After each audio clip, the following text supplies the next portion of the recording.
Olá a todos, sejam muito bem-vindos ao Perdi Geek. No vídeo de hoje continuaremos nossa maratona pelo exótico mundo de Scalpo. Bora pro vídeo. Alô galerinha, espero que vocês estejam bem, estejam curtindo nossos vídeos, nossos outros conteúdos, tá bom? E tenham gostado já do primeiro episódio. Então, se você gostou do primeiro, eu espero que você vá gostar desse segundo também, beleza? Não vamos perder tempo, vou estar mostrando aqui pra vocês, beleza? Volume 2, a capa, tá bom? Vou distanciar aqui um pouquinho. Lombadinha, contracapa.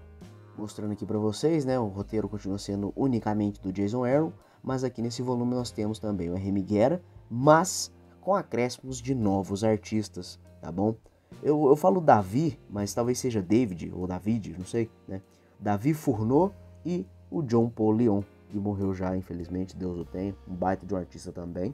E também, né, a introduçãozinha desse volume aqui é do Ed Brubaker, o cara aí dos noirs, dos pulps, de um monte de coisa aí, policial e thrillers urbanos, sabe? Então, digamos assim, até agora nesse volume 2, apenas gente gabaritada e do meio para poder falar com propriedade. Logo após o primeiro volume, nós temos algumas revelações em um baque, um choque muito grande. Eu acho que ali na edição de luxo tá pro meio, 3/4, tá?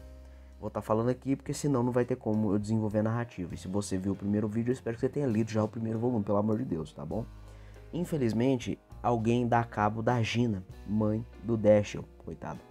Por conta de desavenças antigas e algumas outras coisas que fazem parte do tempo presente que a gente vai descobrir no passar da narrativa, né? No passar dessa história. No tempo vigente, vamos falar assim, né?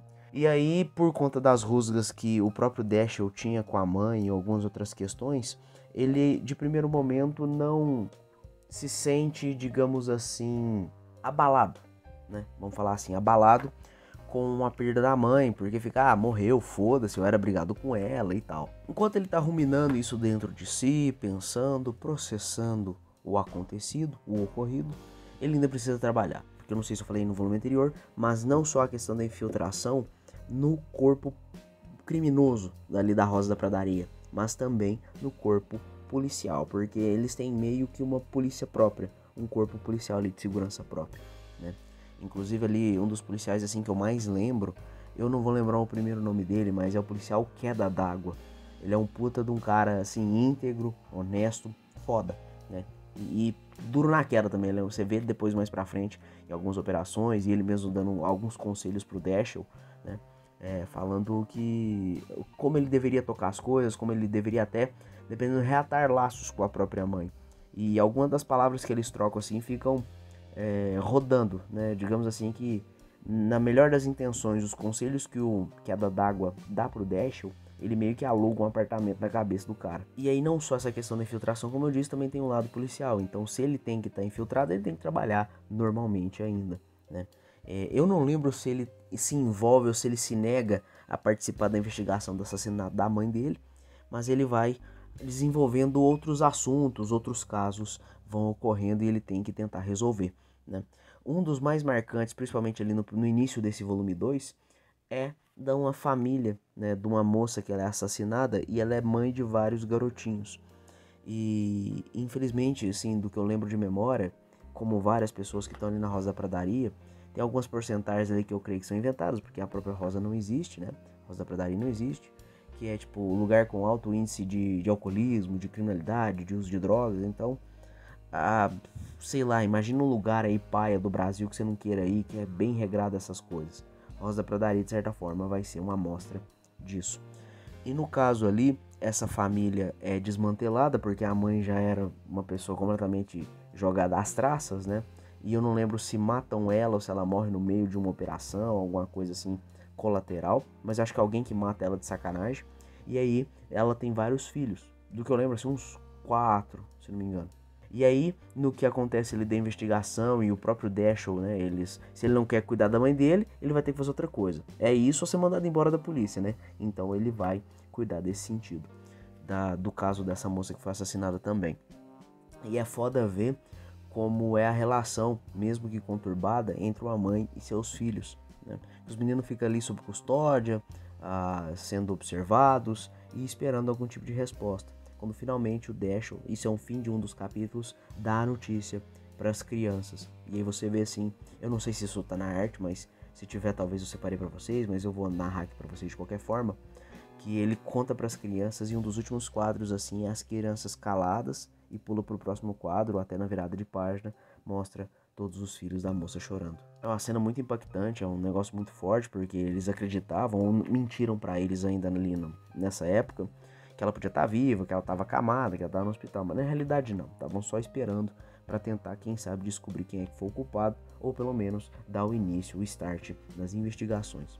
E nessas andanças e alguns pós, vamos dizer assim, né, o Dashiell se aproxima do menino mais velho dessa família de irmãos, né, desse grupinho de irmãos. Se não me engano, o nome dele é Shelton. É um garotinho ali, deve ter de uns 3 aos 16 no máximo. É um moleque novo, bem novo. Ele é o mais velho desses irmãozinhos. Tanto essa questão da relação mãe e filho, quanto o próprio jeito do Shelton, a forma dele lidar, a forma como ele responde o próprio Dashiell, o Dashiell vai se aproximando dele, né? De uma maneira até um tanto quanto inconsciente, mas depois ele percebe, ele vê muito de si no Shelton. E ele pensa, pô, se eu não fiz alguma coisa com a minha mãe, e o remorso do lance dessa insensibilidade forçada com o falecimento da própria mãe do Dashiell, né? Que ele fica meio que foda-se pra ela. Começa a bater um pouco de remorso, um arrependimento, e ele tenta meio que, digamos, não diria reverter a situação, mas se redimir de certa forma. Ele tenta guiar o garoto, aconselhar ele, trocar uma ideia e falar, né, ver como ele pensa pra ver se ele, mesmo sendo novo, ele tá com a cabeça no lugar, porque, pô, o cara é mais velho. Quem outras pessoas vão cuidar dos irmãozinhos mais novos se não o próprio Shelton? E aí, do que eu lembro, né, eles desenvolvem uma relação assim bem breve, é bacaninha assim a forma como eles conversam e tal. E aí a gente vai ter meio que o final da perspectiva do Shelton, que infelizmente também envolve um final fatídico, se não me engano, tá? E aí ele vai tirar satisfação com o cara que matou a mãe dele. E aí vai acontecer uma parada que é muito impactante, junto com a cena dele chorando também. Passada essa cena, né, esse momento ali desse mini arco, vamos dizer assim, de umas 2, 3 edições dependendo, a gente vai para um outro enfoque, talvez o maior desse volume. Vai mirar, né, vai focar no Lincoln Corvo Vermelho, né, que é o cara das antigas e dono do cassino, e do jovem Urso Pobre. Né. Talvez eu falei no vídeo anterior que era Urso Grande ou Urso Velho, alguma coisa. Se eu tiver falado errado, perdão, tá? É Urso Pobre, é o Dino Urso Pobre. Ele é neto da vovó Urso Pobre. Essa é a família aí, né? Igual tem Queda d'Água, Lincoln Corvo Vermelho, né? Toda vez que eu falo esse nome indígena, eu fico lembrando, na verdade, dos bagulho do Pica-Pau. Não é a melhor das referências, das lembranças, mas são nomes diferenciados, né? Falando um pouco mais sobre esse lance do Corvo e do Dino, vamos começar pelo Lincoln, tá bom? A vertente dele, que como eu disse vai ser um dos maiores aí na história, tanto dele quanto do Dino ali acompanhando, né? Primeiro começa em paralelo, depois foca mais no Lincoln, depois passa mais um pouquinho pro Dino. Se não me engano é assim que arremata o volume. Pro lado do Lincoln, pós-morte também, ele fica muito sentido. E aí é quando começa a revelar o passado. Eles eram desse grupo revolucionário, não sei o que e tal. Mas também, malandro, o Lincoln dava uma cavucada, né? Dava uma cutucada na Gina, né? Então era meio que um lance de amor e ódio. Eles se gostavam muito da juventude, aconteceram algumas coisas, né? Veio o pai do Dashiell também entrar na história. Alguns outros fatos que vão sendo explicados ao longo da história também, ao longo dos volumes, né? Então ele meio que passam assim, eles ainda se respeitam, mas meio que ficam, não diria tesão reprimido, mas meio que um lance de amor e ódio, sabe? Lembranças do passado, desavenças do presente, um monte de coisa assim. E ele fica também muito abalado, porque apesar dos pesares, foi uma pessoa que cresceu com ele, que, digamos, se erudiu com ele, que se tornou alguém junto dele, né? A estrada que os dois tiveram juntos e alguns outros também vão estar sendo mostrados mais adiante. E aí no caso ele está lidando com o luto à maneira dele, tentando tocar o dia a dia, porém estão tendo desavenças, alguns enroscos, alguns quiprocós no cassino dele. Um colega de negócio de uma outra cidade, ou de uma outra comunidade, acho que é de uma outra cidade mesmo, a galera do crime, o Lincoln aparentemente faz parte de uma organização maior assim de certa forma, a galera ali, pelo menos um cara em especial, manda um representante dele para dar uma olhada em como tá o cassino, como tá as organizações ali do Corvo, né, do Lincoln, né? E esse cara é um sujeitinho muito do marrento, muito do pau no cu, chamado Senhor Fodão. Sim, esse é o nome, pelo menos em português, que botaram no personagem. Deve ser um codinome, alguma coisa, não sei, tá bom? É Senhor Fodão. Pra que ele foi? Pra vigiar, supervisionar e, se possível, punir, né? Se for cabível ali na situação, punir quem contrariar o Lincoln, ou o próprio Lincoln se ele fizer uma cagada. Ele tá ali para ver e castigar, vamos dizer assim. Não só esse lance da supervisão e castigo, mas também uma forma de mensagem, né? Porque eles meio que desfazem do Corvo ali na galera do crime, desfazem do Corvo, porque ele acabou de entrar nesse time dos maiorais, se não me engano, da região. E eles falam, olha, você é o nosso capacho, você acabou de entrar, você não vai sentar na janelinha. Calma lá, meu irmão. E várias outras coisas assim que é bem legal, que ele vai ficando puto.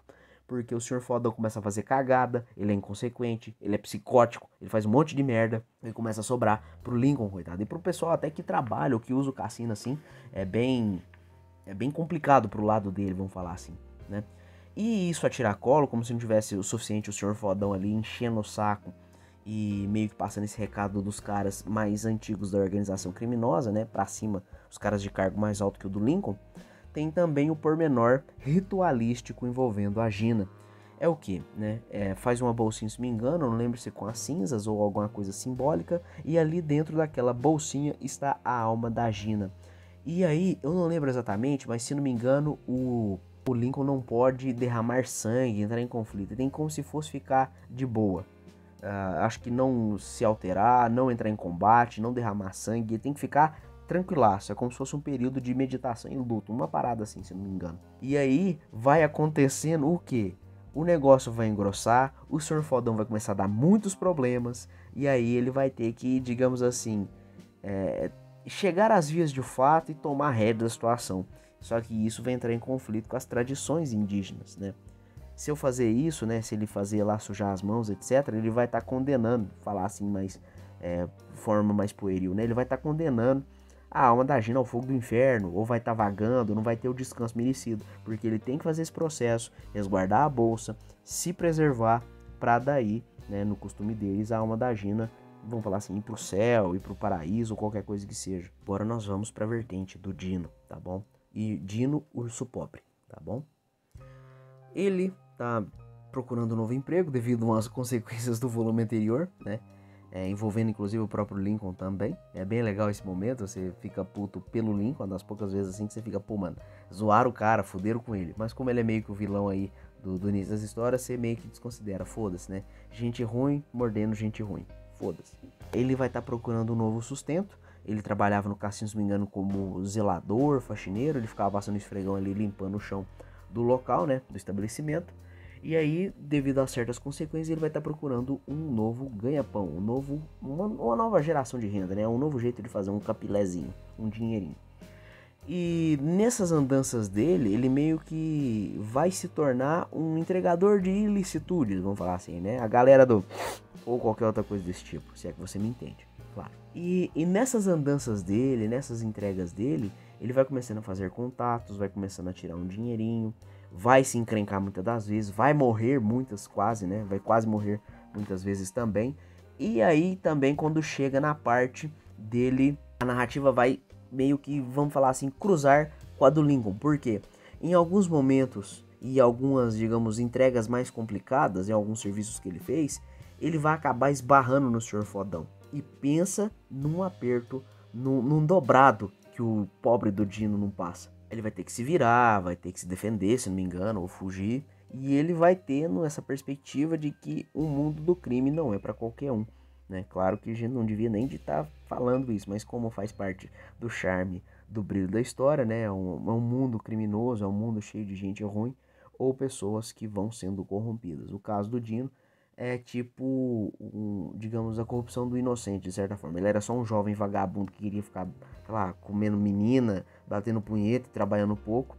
E acaba que vai avançando a história mais adiante, né? A gente vai vendo toda, não diria progressão, porque ele tá fazendo uma decadência moral.